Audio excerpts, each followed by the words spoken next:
सर्दियों का समय था और सफर रात का। रेलगाड़ी के उस कोच में सारी लाइटें बुझी हुई थी। चंद लोग थे जो अपने अपने सीटों पर सोए हुए थे। इस बात का फायदा उठाकर मेजर रणधीर उस अकेले लड़की के करीब आ जाता है।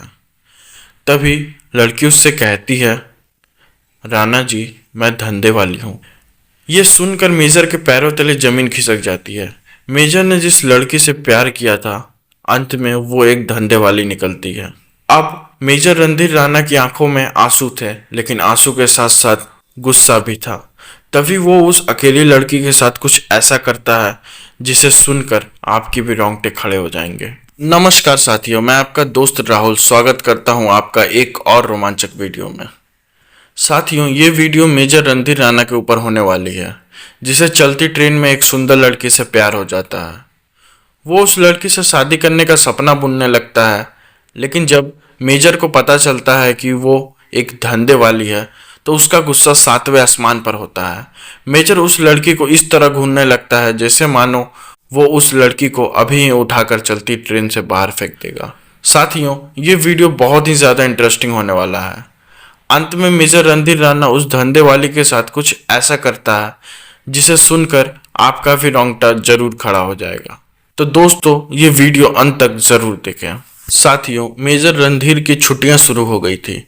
वो कन्नौर प्लेस से वापस अपने घर टाटा नगर जा रहा था। सर्दियों का समय था और रात के तकरीबन 1:30 बज रहे थे। ट्रेन एक बड़े प्लेटफॉर्म पर रुकती है, लेकिन ठंड का समय होने के कारण प्लेटफॉर्म पूरा खाली था। ट्रेन अपने समय से थोड़ी लेट चल रही थी, इसलिए वो उस प्लेटफॉर्म पर ज़्यादा देर नहीं रुकती है। धीरे धीरे ट्रेन आगे बढ़ रही होती है। तभी एक लड़की दौड़कर उस ट्रेन पर चढ़ती है। लड़की थोड़ी सहमी हुई थी। वो मेजर रणधीर के पास जाती है और उससे कहने लगती है, दरअसल मेरा टिकट कंफर्म नहीं है, क्या मैं आपकी सीट पर बैठ सकती हूँ? रात का समय था और लड़की अकेली थी। कोई दुर्घटना ना हो जाए, इसलिए मेजर उस अकेले लड़की को अपने पास बैठा लेता है। लड़की बेहद खूबसूरत होती है। तभी रणधीर उसे पूछता है, इतनी रात को आप अकेले सफर कर रही हैं, कोई विशेष कारण? लड़की अपना परिचय देते हुए कहती है, जी मैं प्रीति, एक प्राइवेट स्कूल में टीचर हूँ। दरअसल स्कूल की अभी छुट्टियां चल रही है, तो मैंने भी सोचा इसी बहाने अपने घर हो आऊँ। और कर वैसे भी मेरे मम्मी पापा की सालगिरह है, तो मैंने सोचा उन्हें सरप्राइज दे देती हूँ, इसलिए मैं रात का सफ़र चुनी। रणधीर और प्रिया में हल्की फुल्की बातें शुरू हो जाती है। प्रिया भी रणधीर से उसका परिचय पूछती है, लेकिन रणधीर, जो कि एक आर्मी ऑफिसर था, इसलिए वो अपनी असलियत प्रिया से छुपाता है और कहता है, जी मैं रणधीर कन्नौर प्लेस में एक छोटी मोटी जॉब करता हूँ। रणधीर और प्रीति में थोड़ी बहुत बातें चल ही रही होती है कि रणधीर को इसी बीच एक फ़ोन आ जाता है।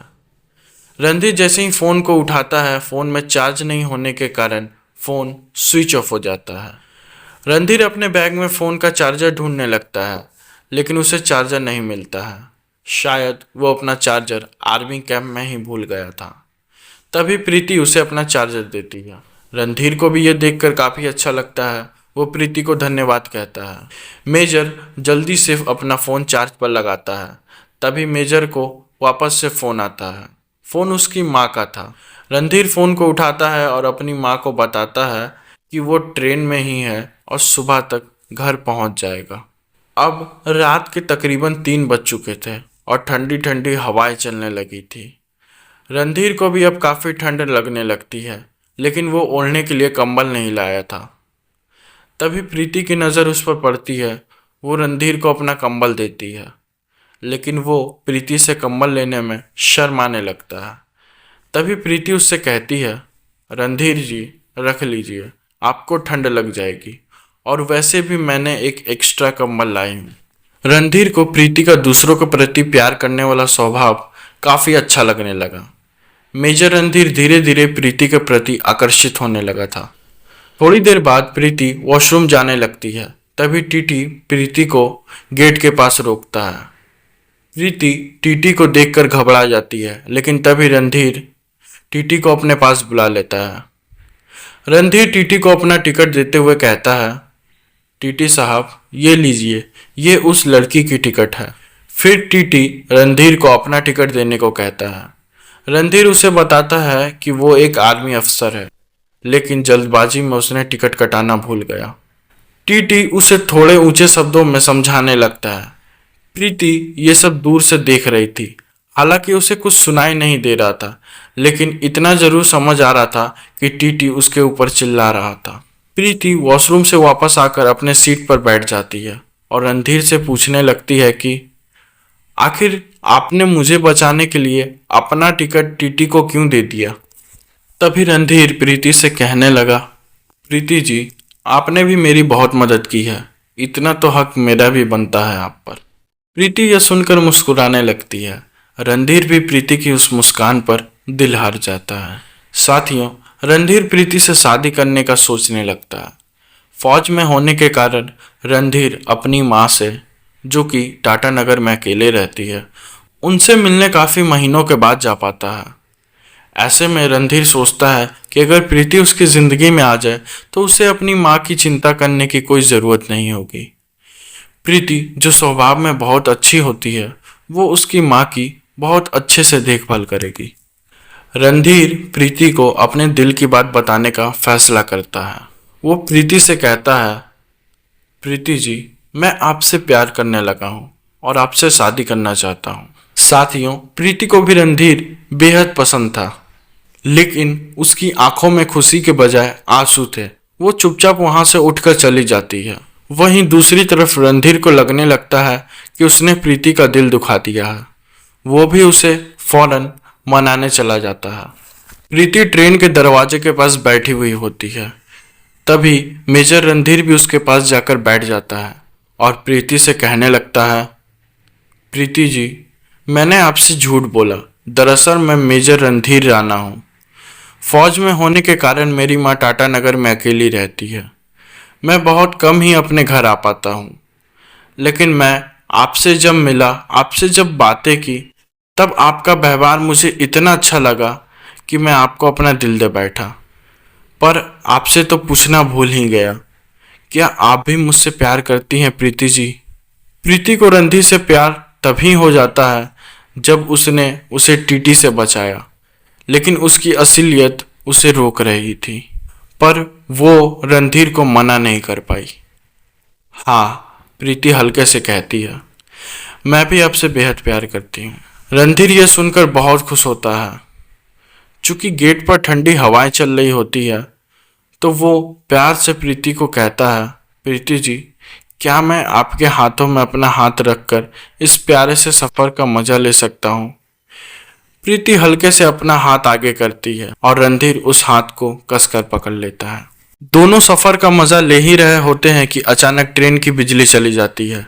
अंधेरे में रणधीर प्रीति के बेहद करीब आ जाता है, लेकिन तभी प्रीति के मुंह से उसकी असलियत निकल जाती है। राणा जी, मैं एक धंधे वाली हूँ। यह सुनकर रणधीर के पैरों तले जमीन खिसक जाती है। उसकी आंखों में आंसू के साथ साथ गुस्सा भी था। जिसके साथ उसने शादी करने का सपना देख लिया था, वो एक धंधे वाली निकलती है। रणधीर कुछ कह पाता इससे पहले ही प्रीति अपनी दर्द भरी कहानी बताने लगती है। प्रीति बताती है कि जब वो बहुत छोटी थी, तब वो और उसके पिताजी ट्रेन से उसके नानी के घर जा रहे थे। तभी उसे बहुत तेज प्यास लगती है। ट्रेन कुछ देर एक प्लेटफॉर्म पर रुकी हुई थी। तभी उसके पिताजी प्लेटफॉर्म पर पानी खरीदने चले जाते हैं, लेकिन ट्रेन तुरंत खुल जाती है और उसके पिताजी ट्रेन पर नहीं चढ़ पाते हैं। ट्रेन में वो अकेले रो रही होती है। तभी एक औरत उसे चॉकलेट देती है और कहती है कि वो उसे उसके पिताजी के पास ले जाएगी, लेकिन वो औरत उसे एक ऐसी जगह लेकर जाती है जहां उसकी तरह और भी बहुत सारी औरतें होती है। वो धीरे धीरे प्रीति को भी उसी की तरह बना देती है, लेकिन वो किसी भी हालत में इस दलदल से निकलना चाहती थी और आज की रात उसे ये मौका मिला था। वे मौके का फ़ायदा उठाती है और वहाँ से निकल जाती है और इस चलती ट्रेन में चढ़ जाती है। प्रीति की असलियत सुनकर रणधीर की आंखें भर आती है और वो कहता है, प्रीति जी, आपके साथ जो हादसा हुआ वो बहुत ही दर्दनाक था, लेकिन अगर आप चाहें तो आप अपने अतीत को भूलकर मेरे साथ एक नई शुरुआत कर सकती हैं। प्रीति को यह सुनकर रणधीर के ऊपर प्यार और बढ़ जाता है। वे दोनों एक साथ रणधीर की माँ के घर आते हैं और वहाँ रणधीर अपना वादा निभाता है। उसने प्रीति से शादी कर ली और वो खुशी खुशी रहने लगे। साथियों, ये थी आज की कहानी। आपको रणधीर का फैसला कैसा लगा हमें कमेंट में ज़रूर बताएं। और अगर आप ऐसे ही अच्छे अच्छे कहानियाँ सुनना चाहते हैं तो इस वीडियो को लाइक और चैनल को सब्सक्राइब ज़रूर करें। मिलते हैं आपके साथ अगली वीडियो में।